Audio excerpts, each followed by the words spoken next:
तो वो उनको कैदी बनाकर अपने इशारों पर नचाया करती थी।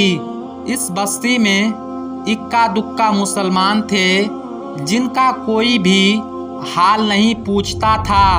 कोई उनको बचाने वाला भी नहीं था। जब उस सरदार की बेटी का जुल्म बेहद ज़्यादा बढ़ गया तो मुसलमानों में से एक बूढ़े शख्स ने अल्लाह ताला के हुजूर गिड़गिड़ा कर दुआएं की, ये अल्लाह, चंद नस्लें जो यहाँ पर बची है उन नस्लों को तू बचा ले। उस सरदार की बेटी ने हमारा जीना दुश्वार कर दिया है। यहाँ कोई भी इंसान हमारा हाल नहीं पूछता। ना हमारे पास दौलत है, ना ही जिस्मानी ताकत है। या अल्लाह, हमारे लिए कोई ऐसा बंदा भेज दे जो ना सिर्फ ताकतवर हो बल्कि वो उस जादूगरनी को यानी सरदार की बेटी को हरा भी सके। अल्लाह रब्बुल इज्जत ने उस बूढ़े की दुआ को कबूल फरमा लिया और यूं उस जगह पर एक अल्लाह वाले को भेज दिया और वो अल्लाह वाले ऐसे ही बस्ती में दाखिल नहीं हुए बल्कि एक दिन कुछ अजीब वाक़या हुआ। उन काफिरों का सरदार जंगल में सैर करने के लिए निकला हुआ था। बड़ी शान से वो चलता हुआ सफ़र कर रहा था। अचानक एक जहरीला सांप उसके सामने आ गया। उस जहरीले सांप ने करीब आकर उसे डस लिया और वो बेहोश होकर जमीन पर गिर पड़ा। उसके जो साथी थे उन्होंने जब अपने सरदार की ये हालत देखी कि एक जहरीले सांप काट कर चला गया, वो फौरन उसे उठाकर घर ले आए ताकि उसे बचाने के लिए कुछ किया जा सके। उस लड़की ने अपने बाप की जब ये हालत देखी तो आसपास के बड़े बड़े हकीमों को बुलाया गया, लेकिन अजीब बात ये थी कि लाखों कोशिश के बावजूद जहर को निकालने में वो सारे नाकाम रहे और जहर तेजी के साथ उसके जिस्म में फैलता चला जा रहा था। लेकिन उस वक्त वहाँ एक दरवीश की आमद हुई। एक अल्लाह वाले वहाँ पर आ गए। उन्हें तो अल्लाह पाक ने इस मकसद के तहत वहाँ भेजा था। उस अल्लाह के वली ने सरदार के घर के पास पहुंचकर दरवाज़ा खटखटाया। नौकरों ने पूछा, तुम कौन हो, तुम्हें किससे मिलना है? उस अल्लाह वाले ने कहा, क्या यहाँ के सरदार को सांप ने डस लिया है? नौकर कहने लगे, तुम्हें कैसे पता कि उन्हें सांप ने काटा है? तुम हमें यहाँ अजनबी मालूम होते हो। हमने तुम्हें आज तक यहाँ पर नहीं देखा। उसने कहा, मैं मुसाफिर हूँ और मुझे खबर मिली है कि यहाँ के सरदार को एक जहरीले सांप ने डस लिया है और कोई भी उनका इलाज नहीं कर रहा है। नौकरों ने कहा, तुम कौन हो? अल्लाह वाले ने कहा, मैं हकीम हूँ और मैं उनका इलाज करने की गरज से यहाँ आया हूँ। वो नौकर अल्लाह वाले की हालत को देखकर हंसने लगे, जो कि अपने फटे पुराने कपड़े पहन रखे थे और देखने से बहुत गरीब मालूम होता था। वो नौकर कहने लगे, तुम इतने बड़े सरदार का इलाज करोगे? अरे यहाँ आसपास के बड़े बड़े हकीम बुलाए गए। हमारे सरदार के पास पैसों की कोई कमी नहीं है। اور تم جیسے غریب سے وہ بھلا اپنا علاج کیوں کروائیں گے؟ درویش نے کہا، اگر تم چاہتے ہو کہ تمہارے سردار کی جان بچ جائے تو پھر مجھے اندر آنے دو۔ وہ غلام کہنے لگے، ٹھیک ہے، ہم اندر سے اجازت لے کر آتے ہیں۔ نوکر اندر گئے اور سردار کی بیٹی سے کہا، باہر ایک غریب آیا ہے، دیکھنے سے فقیر معلوم ہوتا ہے، لیکن کہتا ہے میں سردار کا علاج کر دوں گا، اور زہر جو تیزی کے ساتھ پھیلتا جا رہا ہے اس کو نکال کر پھینک دوں گا۔ اس کی بیٹی کہنے لگی، ٹھیک ہے، اس کو اندر بلاؤ۔ جب وہ اللہ والے اس گھر کے اندر آئے تو دیکھا سردار زہر کے درد سے تڑپ رہا ہے اور اپنی ٹانگ کو بار بار بستر پر پٹک رہا ہے۔ ان اللہ والے نے اس کی پیر کی طرف دیکھا اور جہاں سانپ نے کاٹا تھا اس جگہ اللہ والے نے تھوک دیا اور فوراً وہاں سے بھاگ گئے۔ اس کے سارے سپاہی اور اس کی بیٹی یہ دیکھ کر حیران ہو گئے کہ یہ بھلا کون سا دیوانہ ہے، کمرے میں آیا اور علاج کرنے کے بجائے اس جگہ پر تھوک دیا جہاں پر سانپ نے کاٹا تھا اور بھاگ بھی گیا۔ اس کو کوئی گرفتار بھی نہیں کر سکا۔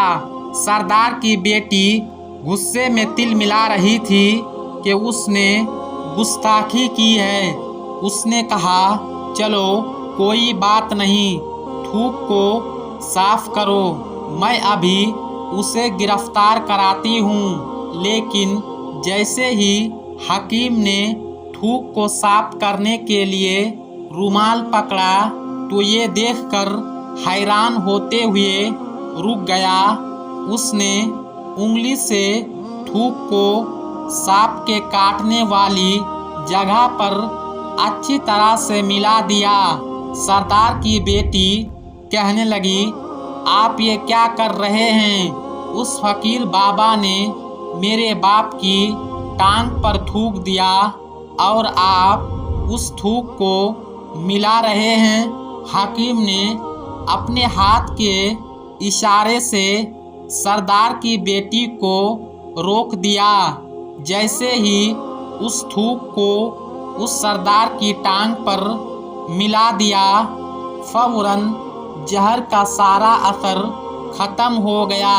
جو ٹانگ کٹنے کے قابل تھے وہ ٹانگ بالکل پہلے والی حالت میں آ گئی اور پوری ٹانگ جو نیلی پڑ چکی تھی اب اصل رنگ پر آ گئی۔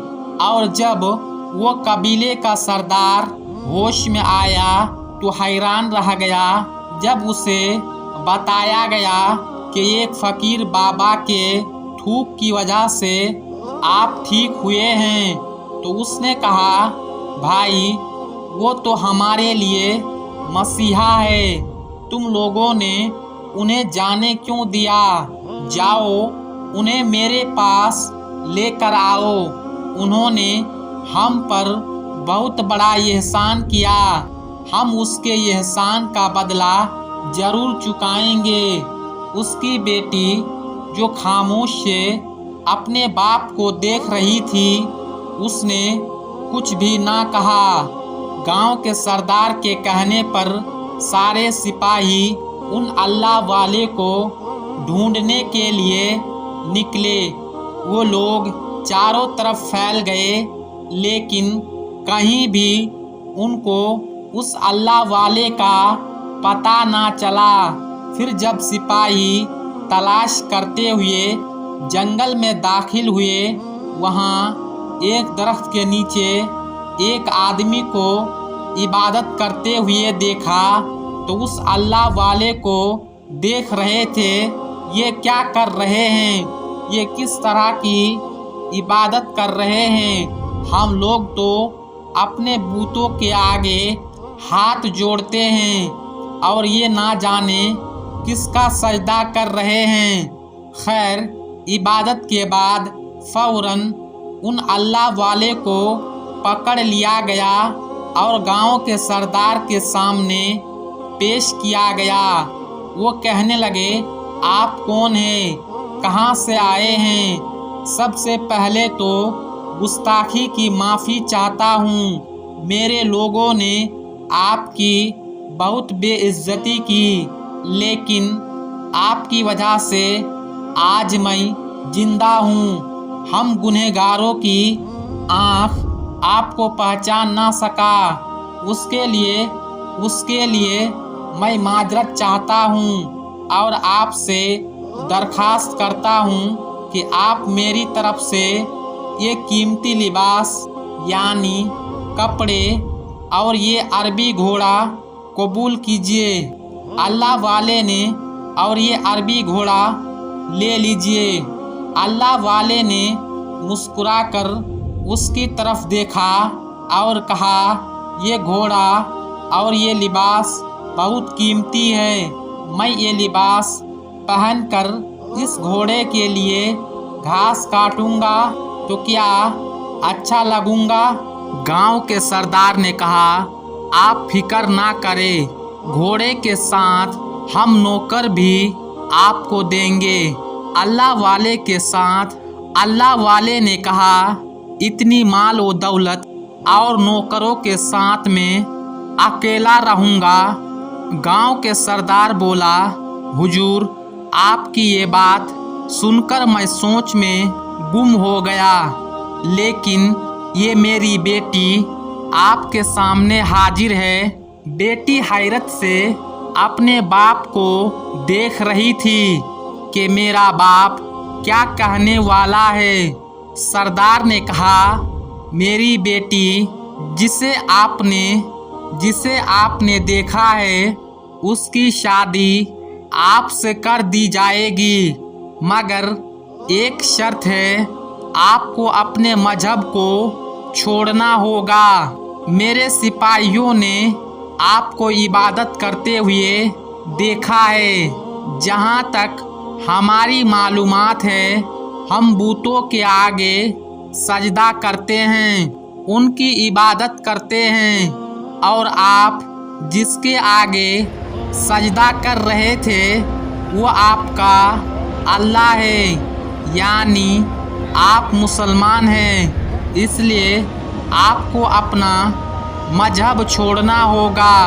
क्या आप ऐसा कर सकते हैं? अल्लाह वाले ने कहा, मुझे एक बात बताइए, आप मुझ में सब कुछ देख रहे हैं और आपने मुझे ये दुआ भी दिया, मेरी बहुत औलादे हो और आपकी नस्ल आपकी बेटी से चले।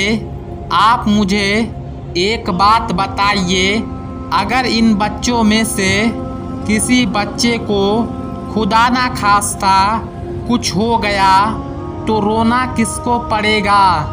सरदार ने जवाब दिया, अगर खुदा ना खास्ता ऐसा कुछ हुआ तो रोना फिर आपको ही पड़ेगा। अल्लाह वाले ने मुस्कुराकर कहा, अगर ये सारा माल लेकर मुझे रोना ही पड़ेगा तो आप अपना घोड़ा, अपनी दौलत, अपनी बेटी, हर चीज़ अपने पास वापस रख लो। मैं खुश हूँ, मैं एक मुसलमान हूँ। अगर ये तमाम चीज़ें लेकर मुझे अपना मजहब छोड़ना पड़े तो मैं अपनी जान देकर भी अपने मजहब को नहीं छोड़ूंगा। जिस रब ने मुझे पैदा किया है, क्या उस रब के दीन को छोड़कर आपके पास चला आऊं? सिर्फ इन चंद पैसों के लिए मैं हरगिज़ ऐसा नहीं कर सकता। और हाँ, मैं अपनी दरविश में बहुत खुश हूँ। अल्लाह ने मुझे जिस मकसद के लिए यहाँ भेजा था, मेरा वो मकसद पूरा हो जाएगा। कि सरदार ने पूछा, आपका क्या मकसद है?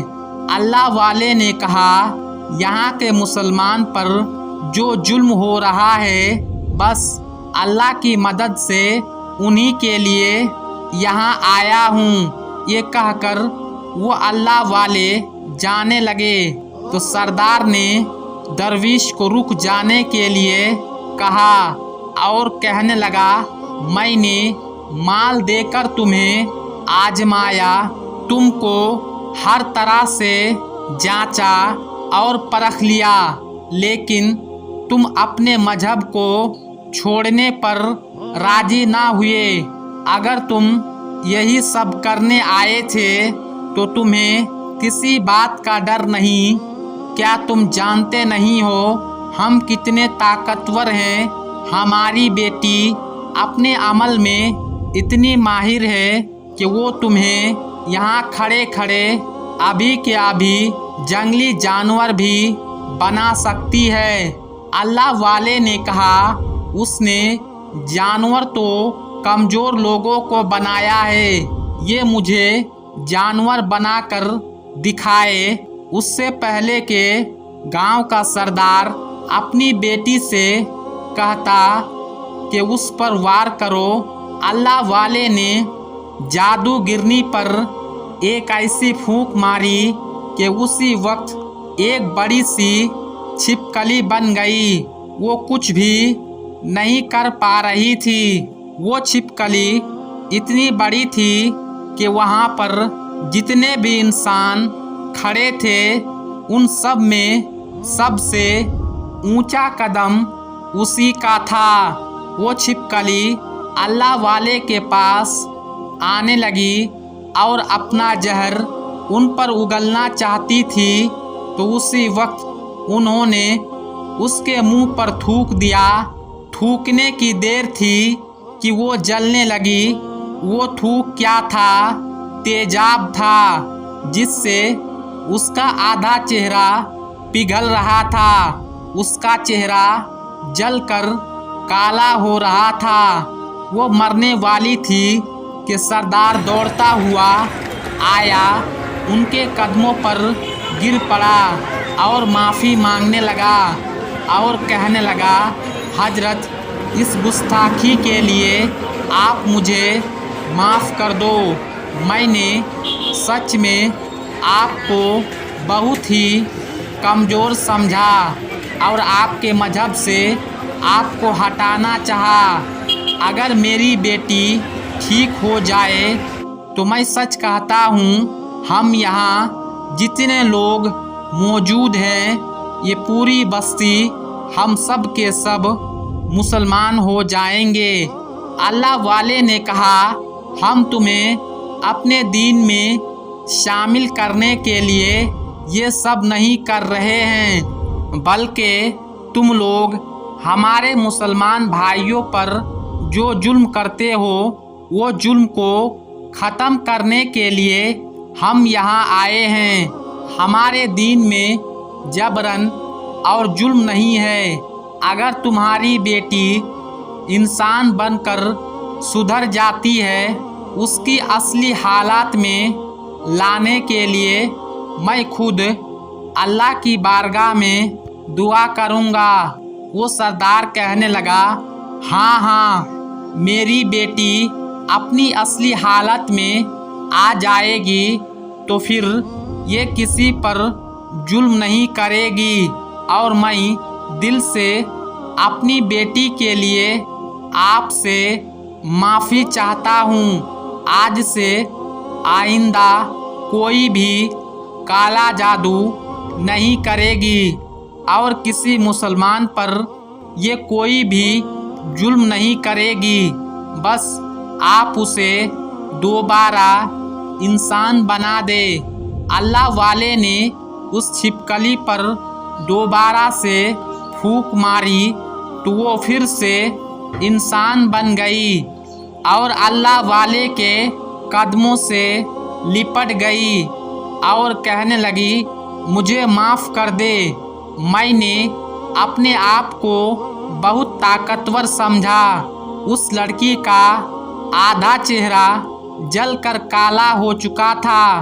वो कहने लगी, मैं आज अपने बाप के साथ आपके दस्ते मुबारक पर मुसलमान होना चाहता हूँ और ये वादा करती हूँ कि आज से इस बस्ती में कोई भी काफिर नहीं होगा, बल्कि सब आपस में मिलजुल कर भाईचारे के साथ रहेंगे और सब मुसलमान हो जाएंगे।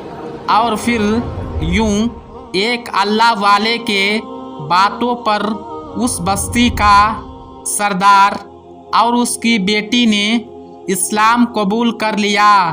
फिर सरदार ने अल्लाह वाले से अपनी बेटी का निकाह करा दिया और फिर उस बस्ती में हमेशा के लिए अमन व आमान कायम हो गया। प्यारे दोस्तों, मजहब इस्लाम एक बहुत ही खूबसूरत और प्यारा मजहब है जिससे गैर भी मुतासिर हुए बगैर नहीं रह पाते हैं। अल्लाह पाक हम सबको मजहब इस्लाम से सच्ची पक्की मोहब्बत करने और इस्लाम के मुताबिक अपनी ज़िंदगी को गुजारने की तौफीक अता फरमाए। आमीन या रब्बल आलमीन। दोस्तों, उम्मीद करते हैं कि हमारी आज की ये कहानी आपको ज़रूर पसंद आई होगी। आज के इस वीडियो के बारे में आपकी क्या राय है, कमेंट बॉक्स में जाकर ज़रूर कमेंट करें और वीडियो पसंद आने की सूरत में इसे अपने दोस्त व अहबाब के साथ शेयर करना ना भूलें। आज की वीडियो में बस इतना ही। मिलेंगे अगली वीडियो में, तब तक के लिए अस्सलाम वालेकुम, अल्लाह हाफिज़।